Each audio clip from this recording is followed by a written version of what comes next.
So I guess the first thing I wanted to talk about Of course. is the Tony. Well, okay, do you want to do a wrap up of last week?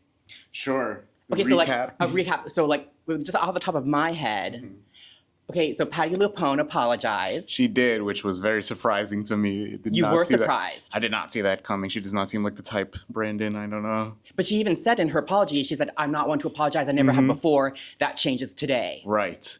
And I do wonder how much of that was industry pressure, because you saw like the 500 different Broadway artists of all levels all came out against her, and then pop stars started coming out against her. Oh, I didn't know that pop stars... Renee Rapp put out an Instagram story, I believe, and I was like, you bitch, you better apologize. And then she just does.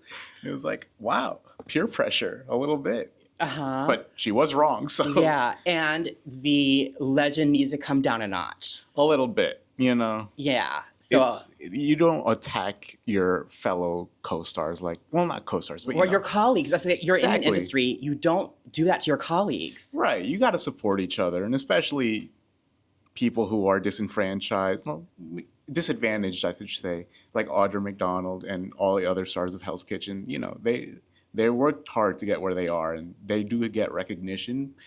It's harder for them to do that when established legends like Patti LuPone try to tear them down a little bit. Yeah. So thank you, Patti. I'm so glad I don't that know if we go thank you, Patti, but yeah, like we shouldn't thank you for doing what you were supposed to do. you know, but at least good on you for recognizing that you should have apologized. Yeah, good on you, Patti, and we appreciate it. Sure. Yeah. Then what other? Okay, so then the other update was just so now, Justin. Okay, Blake Lively's team dropped a subpoena against Justin Baldoni to hand over what, the text messages or something, or no. It was Justin's team that subpoenaed Taylor Swift's, but then dropped the subpoena. Right. But then the judge threw out Justin Baldoni's court case. Yes, and I know Blake released a statement on it, but I haven't read it yet, so I don't know what exactly she said. But presumably, this gives credence to the fact that Justin's whole thing was in fact a smear campaign. But who knows, because it's such a complicated case. I'd really have to get back into the weeds in that and see what's going on. Yeah, we still don't know. Right.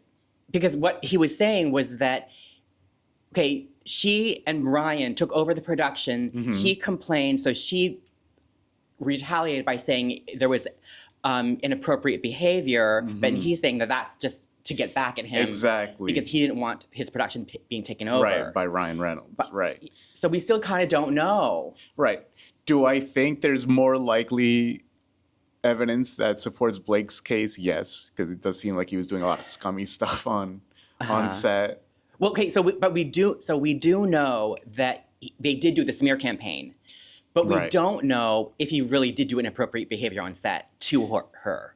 Right, because her lawsuit is still ongoing, as I understand it. Yeah, her original. That was not dropped. Exactly. His countersuit was, yes.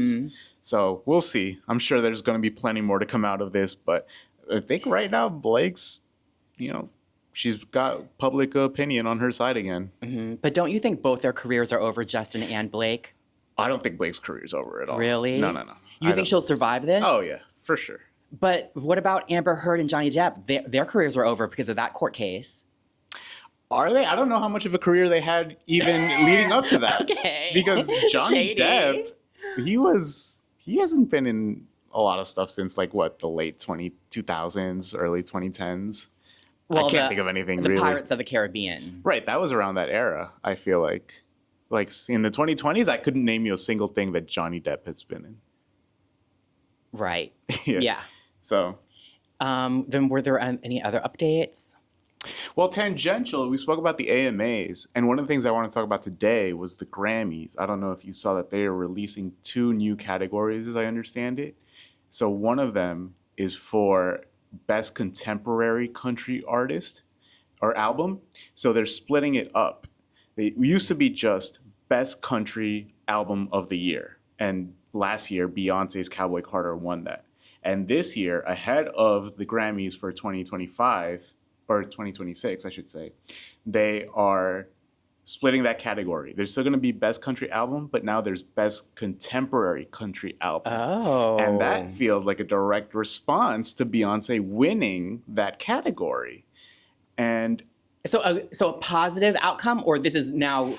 bad. I think this is not a positive at all. Oh. Because I don't think if, like one of the many white country artists had won last year, they would do. I don't think they'd be doing this at all. You're right. It's very shady. A little so bit. So it's basically diminishing the award. Exactly. How dare they? I think so too as well. And I think it's purposefully splitting that audience because they felt a lot of backlash from, oh my gosh, I'm going to say conservative people.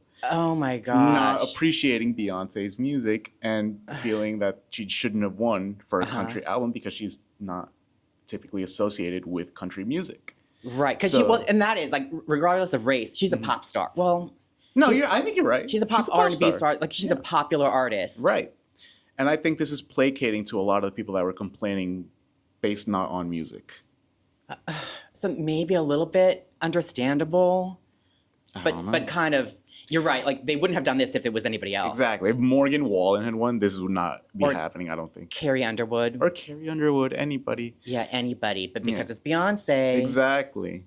And with like the AMAs, Shabuzi had his whole controversy when they were talking about the Carter family, and so it kind of feels like it's been an ongoing thing behind the scenes in the music industry about how are we going to approach this new wave of country music artists that are not typically what you would expect when you think of country music artists. But also, like, these awards, they're always changing. Even the Oscars, they're constantly changing categories, reconfiguring things. Sure. So maybe things do have to update for the times. Right. Even the Oscars were, like, making more of an initiative for more diversity in their nominations. So maybe right, yes. But then this is kind of like, this is an example of going backwards a little bit. Right. And I think it pigeonholes the genre a little bit because now you specifically have to make country music a certain type of way to be nominated for this category or the other, whereas it felt that this was an organic rising or evolution of country music where it just incorporated more R&B and more different kinds of voices. Right. Don't change the category. The music is changing. The music is evolving. Yeah, the music is evolving. Go with the times. You don't need to have it, contemporary country music. Yeah. Plus, it's so early because, like, didn't you just say the Grammys just happened in February? Yeah, so this is going to be for the show in February of next year. So So is that like 9 months away? Or less? This is June. Yeah, so maybe 7 months away? 8 months away, yeah. So they can still maybe change again. Like, nothing's set in stone until it actually happens. Sure. I don't think they're going to reverse this, though. Oh, my gosh. I think they're going to test it out at the very least. But also, Beyonce's like, I'm done, proved my point, I'm moving on, Or she just wins both. How about that? Yeah.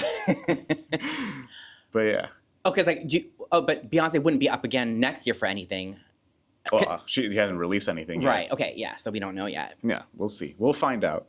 And then the other new category, not related to what we talked about before, but there's a new category for Best Cover Album Art. Really? And that is going to be very interesting because I don't know if you've seen the news this week. Sabrina Carpenter released a new album cover that has people up in arms. Okay, I saw the cover. Right. Well, no, I saw the cover of Rolling Stone. Oh, so that is different. That was just the cover of Rolling Stone. But that was David LaChapelle. Did David LaChapelle also do her album cover? I don't believe so. I think those were two different things. I don't know who did the album cover itself, but the album hasn't even released yet. It was just the cover and the single that dropped, I believe.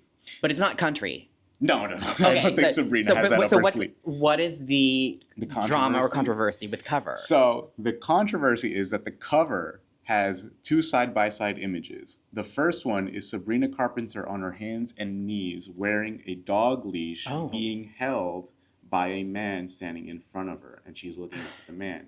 And side by side to that image is the collar itself that has the album title's name, Man's Best Friend. Although Madonna's done that.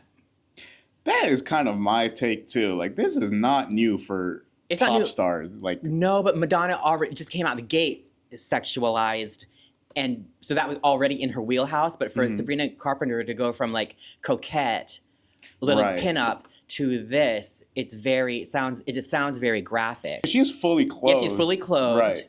But still, just the imagery, position, it suggests of the subservience.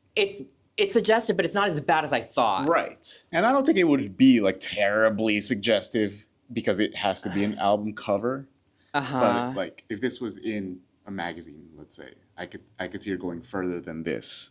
But even this which is not crazy, I don't think. Not crazy. Has drawn a lot of backlash from people. You know what? You know what saved it is because man's best friend. It's actually on a dog neck. Exactly. It would be different if it was on a human neck. Right. And if she was like in latex or something. But it's more just like it's really just going up to the line, but not quite crossing it in my mind. Right. Because Madonna's done far more graphic way stuff. Crazier stuff. And yeah, like you said, she has a certain image as like pinup, Yeah, blonde. pinup, coquette. Yeah. But also, like, you know, her shows are really raunchy. Right. I mean, did you know about that? Like, during her tour, I mean, I only heard about it through another podcast I watched, but like, she changed the lyrics to her song at one song, made it super raunchy. Yes. At each concert or each venue, she'd make it raunchier and raunchier or just change up the lyrics. Right. It's a known thing, and it has spawned one of the funniest memes that I've seen in relation to pop music ever, because there was, I don't know if this was like a TikTok post or a Twitter post or what, but after one of her shows, she has, you know, very suggestive dance moves, very raunchy, erotic, you know, choreography. And one teenage girl posted after her show watching her with the, I don't know what the full post says, but the main thing that people took away from it was her quote saying, "I am 17 and afraid of Sabrina Carpenter." Oh because young people, for whatever reason, have been going away or like rejecting expressions of sexuality. I kind of love that. Do you? I do. That's a take. Yeah. Well, anyway, keep going. No, that's So the 17-year-old is scared of Sabrina Carpenter. I'm 17 and afraid of Sabrina Carpenter. I love it. All because of her choreography and her sexually suggestive dancing. I don't know if she's worried that it is being viewed by too many children, like you said, or if it's literally just a younger generation who is rejecting expressions of sexuality. But also that poster might not have actually been a 17-year-old. They could have just been somebody posting that. Oh, they were, though. Oh, they really were a 17-year-old? Yeah. Okay, but I kind of love it. And I love how this younger, is it Gen Alpha? They drink less. I think it's Gen Z. I don't think Gen Alpha can drink yet, because Gen Alpha, I think, is like 2012. Okay, yeah, so Gen Z. But Gen Z is drinking less. Yes. But so is a 17-year-old Gen Z or Gen Alpha? If it was Gen Z still, because Gen Alpha would be 13 right now. Okay, so I'm glad that Gen Z is drinking less and less sexual. Right. Because like it comes, you know how like culture goes back around 30 years? It's pendulous, yeah. I'm from 30 years ago. And that was like before all the sexualization of pop music and culture. And so now we're going back to that. And so I'm like, okay, we're back to where I am. Do you think so? Yeah. Because like, Madonna. Yeah, I lived through 80s. Madonna. I lived through all of Madonna, George Michael, I Want Your Sex, all that. The first time when my mother saw I had a little cassette single of I Want Your Sex in the backseat of the car, she was like, "What is this?" And I was a little kid. I was like maybe a 14-year-old. I didn't know really what it meant. Right. I just knew it was a George Michael's cool new song. Right. But then so I lived through the whole just peak sexualization of everything. And so now if we're going back to more conservative, I kind of like that. I don't know. I find it kind of worrying because it doesn't just only relate to this. It's also very confusing, just to sidetrack, because I think of Gen Z as maybe simultaneously the most accepting of non-conformative sexual expression than any other previous generation, while also simultaneously having this wave of rejecting traditional sexual expression. And I don't know if it's because they feel like cisgendered people have traditionally been the ones that have been oppressive towards non-conformative expression. And so now they are rejecting traditional forms of expression. And that isn't like, you know, queer culture or gay culture, stuff like that. Yeah, and traditional, it would be like over-sexualizing Right, like everything. Sabrina Carpenter in front of a man on her hands and knees. Yeah, like stop throwing sex in our face. Be you, be non-binary, be whatever you want to be, but like stop throwing it in our face. It's interesting. But I do worry, aside from that it comes along with a political shift towards conservatism in Gen Z, which I don't like. Like the trad wife. Exactly. And the Mormonism. Again, Benson Boone. I don't think Benson Boone's getting a trad wife anytime soon. But you're right. It's like this convalescing or coalescing of all these weird cultures and subcultures and ideologies. Right. And like they're all, coming together and crashing. Yeah, and I don't know if it's like a minority that is against, traditional expression that is raising all this noise about it, or if it is in fact a larger percentage than we think. Mm-hmm. Like, what is Gen Z really just swinging as far to the right as we think it is, or is it just like a small population of it that is very vocal about it? You're right. And that would be really scary if there's a big wave of Gen Z going far right. But then not honoring people's gender expression or other, just self-expression. Right. Because I don't think it's a far step to say that if you try to suppress one form of expression, it might ultimately bleed into others. Mm-hmm. Even though you're kind of known for promoting all these new non-binary identities and acceptance movements and all that. Right. It's very at odds with each other in my mind to be all for one and against the other. Yeah. But that kind of goes into one thing that I want to talk about. Is, okay, so, Cole Escola. I have no idea. Okay, Oh Mary the play. Oh. Okay, so did you watch the Tonys? I did not. Okay. I was unfortunately. Okay, and you didn't do any research or anything? No. Okay, but you must have seen the ads for Oh Mary, right? Yeah, for sure. Okay, so you know who Cole Escola is? Yeah, I remember now that you said Oh Mary. Oh Mary. Okay, so, and they're non-binary. Yes. And then they won best. Oh. I guess, what would it be? Actor, actress? I don't know what. Well, the role was female, so maybe they won best actress. But I think so. I think that's how it works. Anyway, see, maybe I'm really a bad person because I'm always wondering if I'm on the wrong side of things. Right. Because, so they won, and at the Tonys, they wore. See, this is the thing. I'm like, the blue dress. The blue dress, yes. With the hairy chest. Yeah. And I'm like, if you're non-binary, be non-binary. Right. Hooray for you. Support it. Don't piss on my leg and tell me it's raining. Right. So don't tell me that outfit is non-binary. That is full drag. That's just lazy. It's like a full drag with a hairy chest. So you're 99% drag and you have a hairy chest out and you're telling me you're non-binary? I mean, like you are, but that's just drag. And you're being lazy. Just shave the chest. I did not know that was like a thing that you needed to do with drag. Oh, well, you don't. It's just me being an old fart. I see, and being very, very conservative. See, like, maybe I'm the problematic one. Because I was like, if you're non-binary, then just do like different parts, like mixing it up more. But like you're 99% in drag, just with a hairy chest. The 1%, like you were so close. You were so close to perfection. But like then I was told by somebody else, obviously that's a choice and that is the point. The point is to make people like me angry, upset, or just like uncomfortable. So like, am I the problem? because I guess that was a point. But like I'm also like an art director, a creative person. I like aesthetics. So I mean, like I want to see beauty, and even the person who told me that was the point was like they want to be.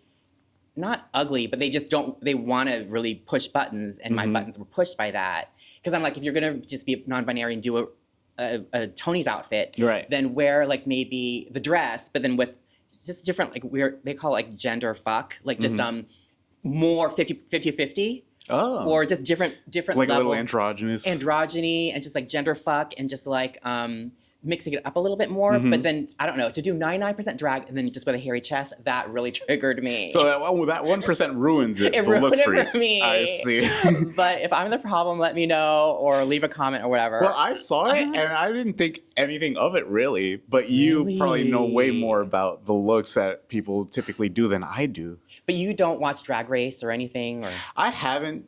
I've like been to drag shows, like live, but on TV or entertainment, I don't really consume it as much. At all. Well, because like even on Drag Race, I mean, they do have sometimes there's like a category of like bearded drag, and so that's fine. But like I don't know, just something about the full drag with a hairy chest did it for me. Now, is the sentiment that this is something that might catch on, or is everybody piling on? No, I think it's just me.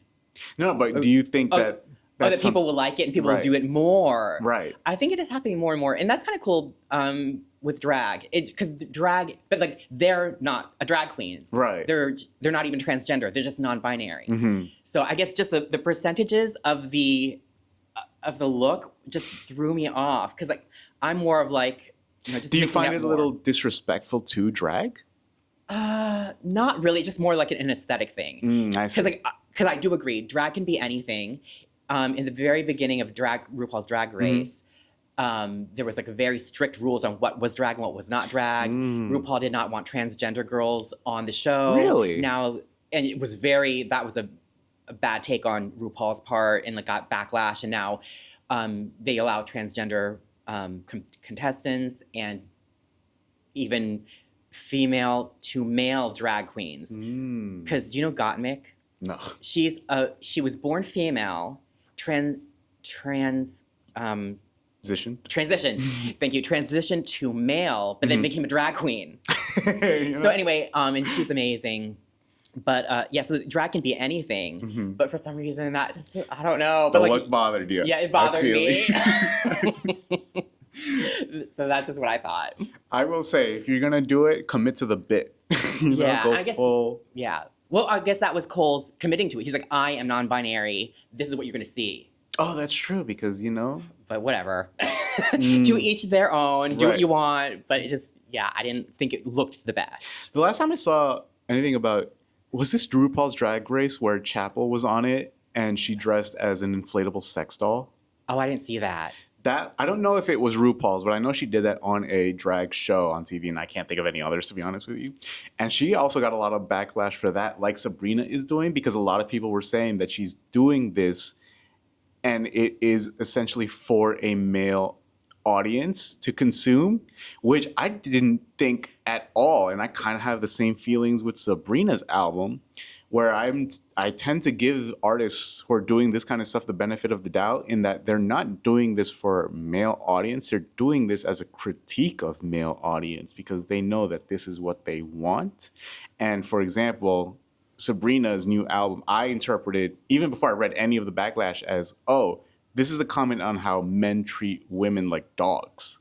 Oh, yeah. Mm-hmm. Yeah. And then Chapel's, when she dressed like a sex doll, I had the same thought. I was like, oh, she's saying how men think of women as like sex dolls, objects, stuff like that. Yeah. And that's great.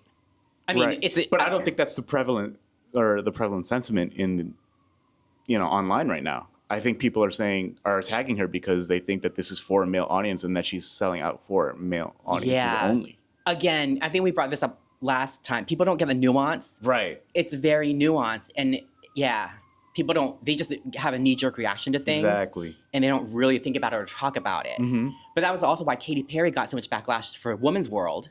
Oh, well. Because, did you see the video?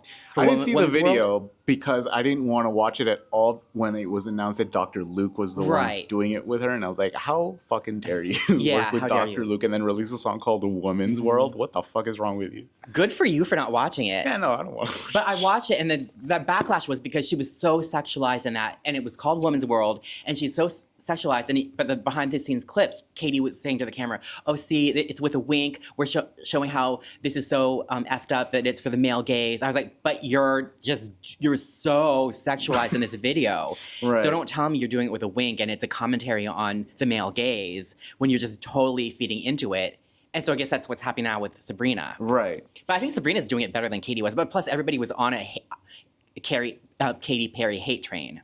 Yeah, I think it's been a minute since people have not been with Katy Perry as an artist. But also because of the Dr. Luke stuff. Yes, exactly. And all the things that went down with Kesha and everyone. So that was she was already on a bad road, and then the video really cemented that she's just clueless, out of touch with culture. Right. And there are different artists, like unrelated, that have been experiencing backlash for trying to sexualize their performances. Olivia Rodrigo famously is getting a lot of backlash because she is trying to be, I think she is sexualizing herself in a way to help herself break out of that mold of being like viewed as I don't know if Disney star is the right word, but like tailored for kids, because her debut albums were centered for younger teenagers and stuff like that. And I think she wants to break out and be seen as an adult artist for adults. And it's hard when people want to pigeonhole you into a certain typecast singer and musician. See, that's why I like this trend of desexualizing things, toning it down. Like, let's make it more about the art, the artistry, rather than all the salaciousness and the media consumption of imagery. It's hard to, because it kind of does go against helping promote women if you're saying you can't do this kind of thing, because you should be allowed to, if that is your choice. I think that giving them that freedom is important. Yes. You know? Autonomy over your own body and your own decisions. Exactly. Yeah. And, you know, it's a shame that they get attacked for it nowadays because people don't want to see that. And it's like, you know, you want to tone down things and say that, you know, is bad for women, but then taking away that autonomy from women to do that is also not great for women. You're right. Right. Absolutely. I agree. The same thing like with, I guess, with hijabs or whatever, or like when women have to cover up their whole body. In a way, it's good because they're not sexualized, but it's not their choice, and that's a problem. Well, sometimes it is their choice too. And I do know that too. That there are women who like it. Exactly, because it's part of their culture and makes them feel connected to their community and their upbringing and stuff like that. So it's very nuanced, and it's tough to come down on one side more than the other. Right. So like let people, I guess, If Sabrina, I think you hit it on the head. Let them do what they want. Yeah, let Sabrina objectify herself if she wants to do it. If she wants to. If she's in control of it. Right. And again, I think she is in control of it because I think she's doing that as a critique of all the rampant misogyny I'm sure she has seen in the industry. Yeah. But is there a way to make that point without playing into it? I think you can, obviously, just through the music itself and your artistry and your lyricism, but I don't think it's going to capture as many eyes as it does because obviously sex is going to sell. Yeah. And I think that is a trade-off that they are thinking about. Do I want more of this attention, even though a lot of it is negative, to then help see if more people will understand the deeper message between it? Or do I just want to, you know, lay it out there, get less eyes on it, but have a straightforward message that is positive? Yeah. Also, it's like when Madonna, this is so old in the 80s, but when Madonna came out with Material Girl, and even like a Virgin, but like people were so up in arms about Material Girl, like, oh, she's telling little girls or young girls just to, you know, be a gold digger, basically. But if you watch the video, she was rejecting all the rich guy, and she went with the photographer or some poor guy. Right. But like, because it's very layered, and there, you know, and then also like, yeah. So anyway, it's the same thing. We're losing a lot of nuance. Yeah, exactly. As every day goes by. Yeah, go ahead. That was it, really. I think the only other thing is, like I said, the new album art category for the Grammys. I have not seen what all is going to be. It seems like it's going to be a very subjective category. And I feel like a lot of people are going to be very upset with that. The only thing I can hope is that they don't allow AI art as the album cover. I hope that they don't. Right. But then it's hard to tell. It is hard to tell. But so like sometimes. There's never in the history of the Grammys been a best cover? Not that I know of. That's I think this great. is brand new. Yeah, I think it's great. Yeah, and that's Do you have a favorite album cover that you can think of? Well, Touch, because like when we were having like you know the Touch cover for Eurythmics with Annie Lennox, she's got the black mask and she's got like her hands like that. I wanted to recreate that. So like Touch, or also Grace Jones, but like I love androgyny. I love, that was such a cool time, the 80s, because that Touch cover for the Eurythmics and the Grace Jones cover of, or just any Grace Jones image basically, is like all the androgyny. I love it. And see, that was not very sexualized. What was androgynous? It was just more like weird and cool and cutting edge. I love that. Innovative. Yeah, innovative. That's great. So this is great. So I can't wait to see what the nominees are next year for the Grammys. We have a ways to go, and we'll see what comes out this year, because really the only big albums that I think people are expecting are Renee's and Sabrina's, both in August. So we got a ways to go. The Switch 2 came out this week. Everybody is talking about it. I'm just watching a lot of YouTube videos about it. Right. And I kind of want to get it. but I only play 2 video games. I only play Zelda. Right. Are you into Nintendo? My first consoles growing up were Nintendos. I had a Nintendo 64 and then a GameCube and then a bunch of the handhelds. Okay. So were you into Zelda or Link? Yes, absolutely. Okay. Ocarina of Time was one of my favorite games growing up. Yeah. So, but you don't have a Switch now? I have a Switch. I haven't played it in a very long time. So have you played Breath of the Wild? No. Or Tears of the Kingdom? No, I've watched some gameplay of it, and it looks like a fantastic game, but Yeah. I've only used my Switch for like Animal Crossing and a bunch of indie games that probably nobody's ever heard of. Oh, why weren't you ever interested in Tears of the Kingdom or Breath I of the don't Wild? know. I honestly couldn't tell you because I do enjoy Zelda games, but I just feel like maybe it's been so long since I played it, I just don't have that nostalgia anymore for it. Or I guess you're not as into role-playing games? Maybe not. Or open world? Right. Yeah, I Because love it. my tastes have switched from like playing single player games on like a Nintendo 64 to now just playing online PC games that are multiplayer, so playing with groups of people. So my taste might have just changed. Because like the new one came out with Mario Kart World, but I never played Mario Kart, and it didn't look that great. But anyway, I was watching other YouTube playthroughs on YouTube of people playing Breath of the Wild and Tears of the Kingdom on the Switch too, and that looks really good. Yeah. And then my friend just bought it, but I don't know. It's a lot of money. It is a lot of money. That was like one of the things that people were upset about. The games themselves are like, what, $80 Yeah, each? $80. And the console is like $600-700 maybe? Well, it's $449. Oh. And then with Mario Kart World, it's $499. Okay. So it's in the fours. Yeah, it's basically $500 with Mario Kart World, but then if you bought the game by itself, it's $80. Yeah. But then I already have Breath of the Wild and Tears of the Kingdom, and so it would only be $10 to upgrade. Right. And it might be worth it, but they're all sold out and stuff. Anyway, so I might buy it in a few months or whenever I have some extra money. Yeah. Have you seen the lines of people trying to get the Switch? No, so that's too? what was crazy because I knew there's lines and it's always sold out. But then my friend said randomly on the day that it was released, he lives in Brooklyn, but he was in Manhattan for a meeting early in the morning. He just popped into Target and there was like 2 people ahead of him and he just grabbed one. Whoa. And it wasn't sold out. There was no line. So I was like, wow. But That's anyway, great. Yeah. So anyway, he was like raving about it. So I thought maybe I would get it. One of the funnier Twitter posts I saw about the Switch 2 was a GameStop. I don't know where this was, but they had a giant line for the Switch 2 and they started selling them. And people got home and realized that the GameStop employee at the register had stapled the receipt onto the box in such a way that it punctured the screen of the Switch. Oh my gosh. And so dozens of them were ruined. Wow. And these people had waited online for hours, maybe days, trying to get one. Where was this? What I state? don't remember, but it was a GameStop somewhere. Well, I hope they resolved the issue or I don't that's know. That's horrible. That's gotta suck for real. Yeah. But yeah. So but I'm fine waiting a few months or 6 months to get it. If the game prices never drop, I might never get one because $80 is so much for a single game. So you play PC games? Yeah, I play PC games now. What do you play? Mainly Counter-Strike. What is it? Is it like a shooting game? It's a first-person shooter. It's like Call of Duty, but for PC, essentially. But it's way better, honestly.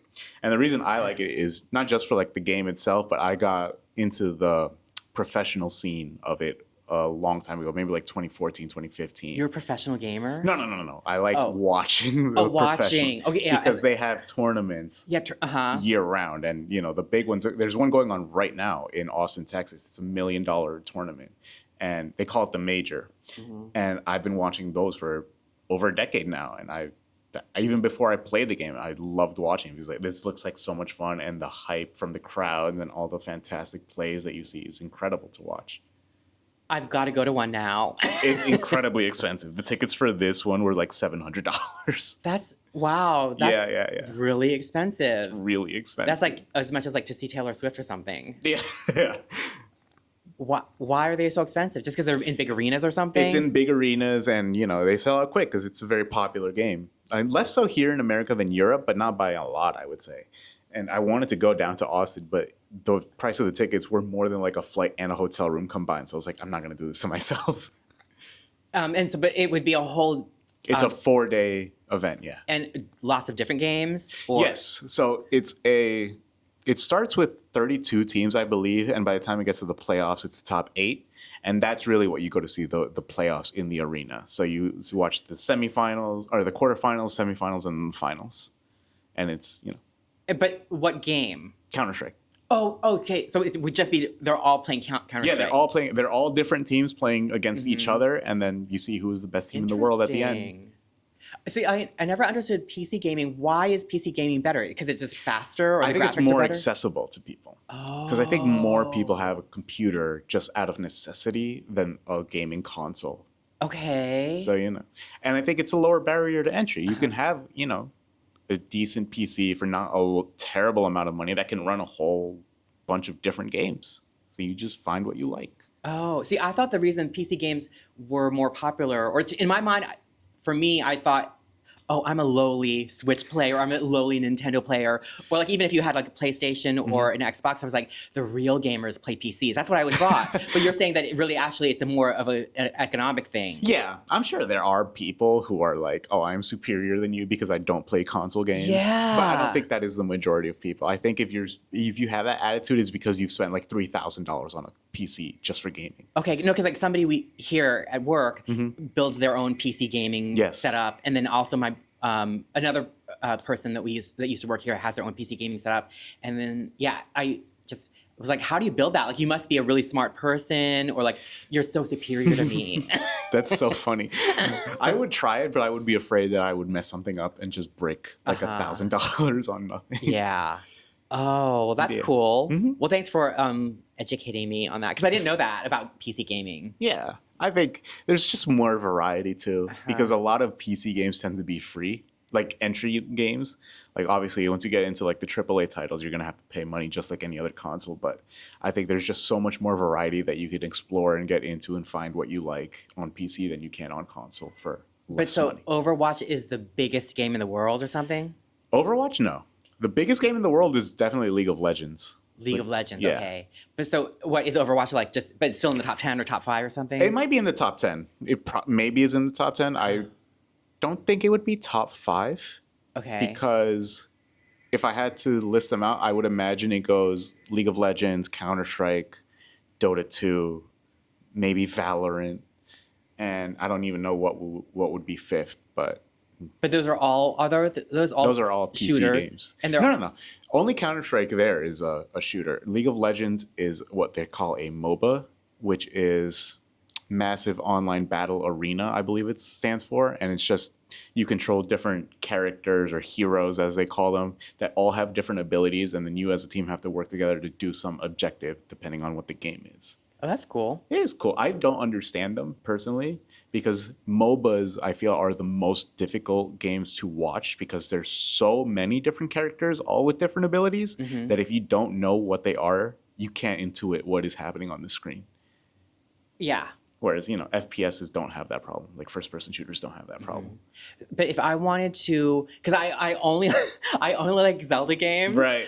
But so like, but now I'm done. Right. And I want to play something else. So what could I play on PC that's equivalent? One of my favorite games, even before I started playing Counter-Strike, was a single-player game called The Binding of Isaac. And it's a roguelike, which I don't know if you know what a roguelike is.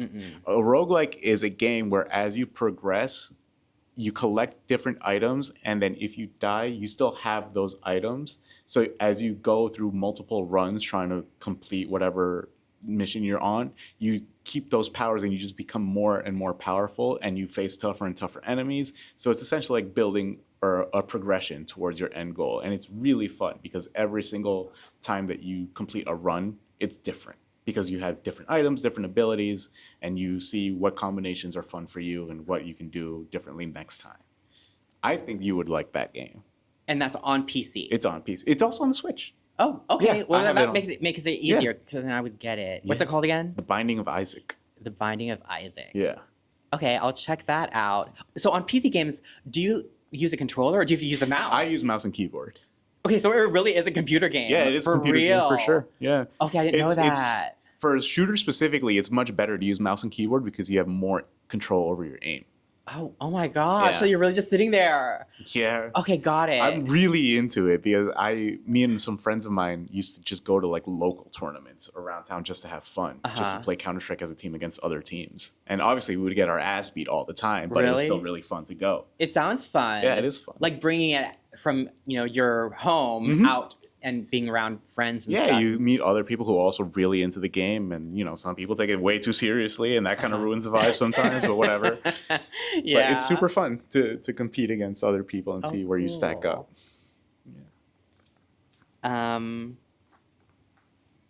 Is that it? Yeah.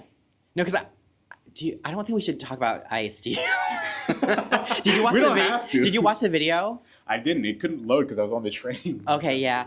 Let's not talk about it. Because although, like, do you ever follow people in social media and like, the world is burning, the world is on fire, and everyone's just like, this is my new bag, or like, it's like, read the room, dude. Like, stop posting about your stupid superficial life when serious stuff is happening. And so, like, I was like, how do you do that when you're working in social media? Because I'm not a political person. I don't really know much. So I was like thinking of doing a segment like, ignorant person explains how they see what's going on, or like, how do you feel about that? Like you give them a topic and you be like, what do you think is happening? Yeah. And let me know.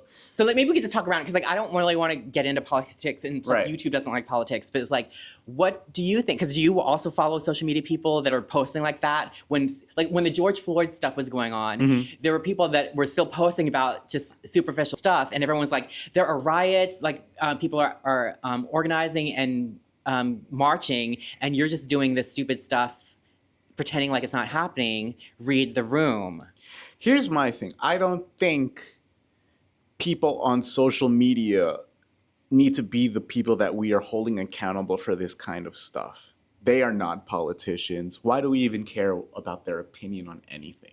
You know what I'm saying? This is, if you're going to want to see people change, you got to go to your actual local politicians. Make that, because they're the ones that are actually in power to do anything about this. What is this guy who does, I don't know, makeup reviews, or this girl who does, fashion reviews on TikTok or Instagram or whatever? Why do you care what she thinks about the world? Right. I'm not going to her for her political opinions. It's right. I don't need that out of anybody. I just go change what you want to change, be part of it, but don't force others to do it if that's not their sphere. If you do force them to that, I think you're going to find that maybe they have a lot of opinions that you don't want to know, actually. True. But you're not on social media, so you're not scrolling. No, I just see stuff on my timeline. But which timeline?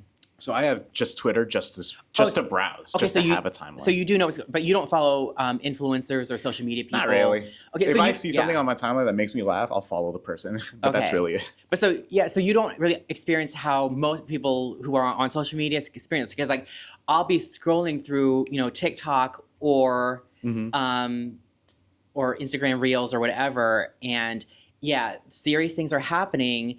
But the way that I experience it is when I see people still posting like regular, like nothing's happening, it puts a bad taste in my mouth, and I'm like, this isn't good. Like, address it. But like, your point was good. Like, these are social media influencers. They don't need to, address it. They don't need to know what's going on. Unless your, area of expertise is politics. Like, if you are a political influencer and then you're not talking about anything, then I could see people being upset because that's your brand, essentially. Yeah.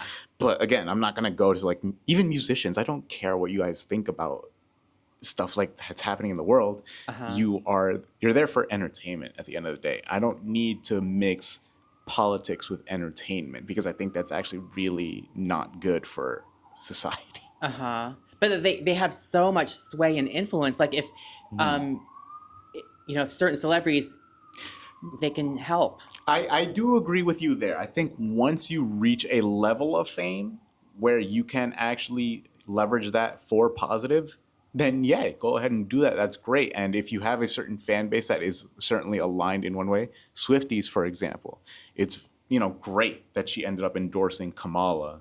I thought personally, just because you have such a massive audience and you're using it for what I think is a good cause. That's great. And, she's a musician at the end of the day, but it's so much power that she wields after a certain point that to leverage that positively, I would want that, yes. Right. Kind of backtracking what I said earlier, but I don't think that's most people. I don't think that's your average TikToker, Instagram celebrity. But to that point, though, it didn't help because like Taylor Swift endorsed Kamala, but it did not help. So like maybe just don't bother next time.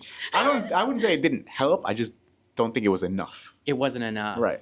I do think it was helpful. Mm-hmm. I'm sure that a lot of people in her audience would then, take that message to heart and then go around and do canvassing of their own or activism of their own that maybe they wouldn't have if she didn't say anything. Yeah. Well, what I do appreciate, though, is because I do watch this podcast that's just like fluff and fun and just more like a gossip podcast. But like when the fires were happening before the episode, they just addressed it and was like, because they film in California. So they're like, our hearts go out to all of our neighbors and stuff. And then when the LA riots were happening, before this, the podcast, they were like, again, like we know people, we're children of immigrants, or we know people who are immigrants, and our hearts go out to our friends and neighbors and to everybody affected. Right. And then they were like, well, we could all use a laugh, so let's go get into the episode. Right. So I appreciate that because like if you just pretend nothing's happening, I just don't like that. Right. So it's a nice gesture for sure. Yeah. I personally don't think it's necessary. Okay. Like for me to be able to enjoy the content, I don't think it's necessary because it's not what I'm going there for. Okay, that's good. Then that makes me feel a little bit better. If people don't address it, then they don't have to. They don't have to. It's nice when they do, for sure. Mm-hmm. Was that it? That's all I got. Okay, great. That's all I have. How do you typically close out your podcast? Just end it. Just end it. Get out of here. Yeah, bye. Bye. Thank you so much. That was fun. My life is the most asleep it's ever been. Yeah, you can move around.